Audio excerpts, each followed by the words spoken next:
Interlock device or Soberlink device? Which one is right for your situation? By the end of this video, you're going to know the answer to that question. For those of you who are new here, welcome to Put the Shovel Down. I'm Amber Hollingsworth, and this YouTube channel is all about helping you understand the science and psychology of addiction so you can get your family and your life back on track. Get back out there and live the life that you want to live. I want you to know you are not powerless. You do not have to hit rock bottom, and there are many things you can do to help an addicted loved one. Okay, before we go much further, I do feel like I need to tell you, in all honesty, that this YouTube channel is sponsored by Soberlink. But I want you to know, I've been using Soberlink with my clients for years and years and years, like way long before I ever had a YouTube channel. And I'm a huge fan. But besides that, I'm still going to give you my objective opinion about both of these devices because I do think that each one has pros and cons and each one fits a slightly different situation. And I want you to make an informed decision about what's right for you. Probably the most natural place to start is to tell you exactly what an Interlock device is and a Soberlink device is. You may have heard of one of those, but you might not know about the other. So an Interlock device is the alcohol breathalyzing device that gets installed into your car.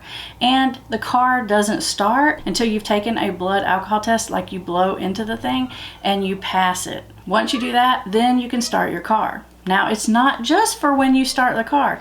You actually have to continue to take breathalyzing tests as you drive down the road. A lot of my clients call this the blow and go. Most of the time, people are getting an Interlock device after some kind of legal issue, like a DUI or something like that. Now, a Soberlink is also a breathalyzing device, but it's not attached to your car. When you use Soberlink, you actually get tested usually between 2 and 3 times a day on a schedule that you know exactly when you're going to be tested because you and your support person comes up with that schedule. So when it's time for you to take your test, then you get a text message that comes to your phone that reminds you that you've got a test. Like, for example, if you have a test at 5 o'clock in the evening, you'll get a text message at 4:45 that says, hey, don't forget your 5 o'clock test. And then you have an hour window to take it. So you would have all the way up to 6 o'clock. So really, you kind of have like an hour and 15 minutes, which is one of the things I really like about Soberlink because you have the flexibility, which is what makes it doable in a real life situation. Now, if you're late on your test or you miss it or you get a positive, then your support person that you've identified will get a text message that lets them know what's going on. And you might be thinking, well, what if you cheat your test, Amber? Well, that's another thing I like about Soberlink because they're 5 steps ahead. It's got facial recognition in it, so there's not a whole lot of cheating it. Kind of like the facial recognition on your phone doesn't open unless it's your face. But let's get into the question to help you figure out which one is right for you. I think that if the main concern is driving while intoxicated, the Interlock is your better option because Soberlink doesn't prevent your car from starting and Interlock does. So it goes a long way to making sure that you can't drink while intoxicated. But if the concerns are broader than just the driving while drinking and you're concerned about an alcohol use disorder or alcoholism, then you may want to consider Soberlink. I've had plenty of clients that were on Interlocks who were drinking plenty, but they just didn't drink and drive, which I do think is a step in the right direction. Don't get me wrong. But my clients who are on Soberlink are actually trying to conquer alcoholism, as in they're trying not to drink, because it's a preventative option. Soberlink actually makes it easier to stay sober in 2 huge ways. The first way it makes it easier to stay sober is because it takes drinking off the table. If you know you're going to be tested 3 times a day and it's going to take your picture while it does it, then you know you're not going to get away with the drinking. So it takes it off the table and you don't have to make the decision over and over again to stay sober. You don't have to go through this, will I, won't I, my spouse will be gone for 3 hours, I'll just drink a couple beers. You don't have to do all that, which means you're going to have a lot less cravings and you can put all that energy and focus in some other direction. Now, the second way Soberlink makes staying sober much easier is because it helps the family let their guard down. They know it's being handled, it's being watched, and so they can stop all the surveillance and the smell checks and the checking up behind you and the questioning you when you walk through the door.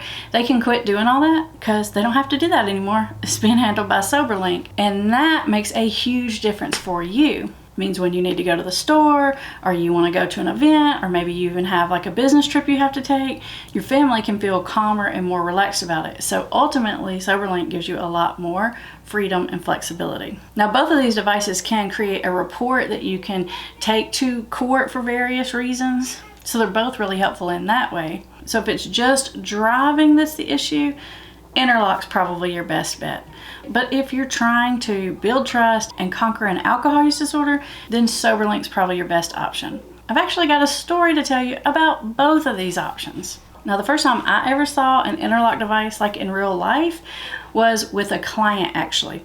I had a client who had been on SoberLink for a really long time and had been doing really well with it, no issues. But she had previously had some legal issues related to driving, and part of what she had to do was get this Interlock device. This particular client had extreme social anxiety. I mean, way worse than the normal kind of social anxiety. She was very nervous about going in public and having conversations. So the idea of showing up to the place to get this thing installed and asking for it to be installed in the car felt very, very intimidating. In fact, it felt so intimidating that I actually went along with her because she was just that nervous. So we show up to the place. I'm actually sitting in the waiting room with her. We're waiting for this thing to get installed. And it takes a good while for it to get installed, but then they call you out there, they tell you how it works. And of course, they want you to take a test to make sure that you're good to go, you know how to do it, everything's working properly. Well, my client could not get the thing to activate. You have to breathe into it a certain way for a certain length of time, and I think you even had to hum as you breathe into it, so it's not some kind of alternative air source. And so it requires a bit of coordination and some practice. And this client just couldn't get enough breath to make the car start. And so her social anxiety was going crazy. My anxiety was really getting up at this point. I'm like sweating because I'm anxious and nervous for her. And you know, because you're sitting there like the mechanics people, they're watching you do it. It's just awkward, it's a little uncomfortable, but she just can't get the test to take. And I know she's not been drinking because I've been sitting with her in the lobby for an hour or two at that point. And she takes the SoberLink test, so I know that she's not drinking, so I know that's not why the test isn't working. So we're standing there, she's trying to blow into it. She's tried several times. It's awkward. I can see her sweating bullets. I'm beginning to sweat bullets. So I say, hey, let me give it a try. Maybe I can see if I can do it. So I hop into the seat there and I take the test, and I don't get it on the first time, but I eventually do get it. I can't remember if it was the second or third time. After I practiced a couple times, I did get it to start. But my client never was able to get the Interlock device to work for her more than just a few times, which resulted in her not being able to drive herself places. Now, that's not the case in most situations. I'm not telling you that to say that you can't do the Interlock or it doesn't work. I'm just telling you that because it's my first experience with Interlock. I've had many other clients on Interlock devices and they're able to use it, although they do say that it is pretty highly sensitive, and that even if you drank the night before, if you have to go somewhere in the morning, that you can't drink the night before because it'll still pick it up. So it's pretty legit. Now, my first experience using the SoberLink device was with a client who was actually in a fraternity. Like, I think maybe he was even like president of the fraternity or something.